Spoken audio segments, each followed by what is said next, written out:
আসসালামু আলাইকুম। আসলে এখন কাকে বিশ্বাস করবেন? নিজের আপন ছোট ভাইকে জেল থেকে এনে ঘরে জায়গা দেওয়ার কারণে আজকে বউ ও ২ সন্তানকে হারিয়ে আহাজারি করছে। তাহলে আমরা কাকে জায়গা দিব?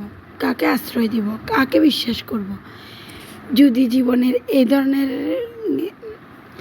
ধরনের মানুষ থাকে, তাহলে আসলে এখন বর্তমানে যে পরিস্থিতি, ভাই ভাইকে, বোন বোনকে, বাবা মেয়েকে, মেয়ে বাবাকে, কেউ কাউকে বিশ্বাস করার মতো জায়গাতে নেই। ইদানিং আমরা কিছু ঘটনা আসলে ঘটেছে যে আমরা বলতে বাধ্য হচ্ছি, আমরা কোথাও নিরাপদ না। পৃথিবীর কোনো মানুষই কোথাও নিরাপদ না। মা ও শিশু ২ সন্তানকে হারিয়ে বাবার আহাজারি আজ কে শুনছে? কে শুনছে? কে এদেরকে সান্ত্বনা দিবে? নৃশংস এই হত্যার দায়ভার কে নেবে?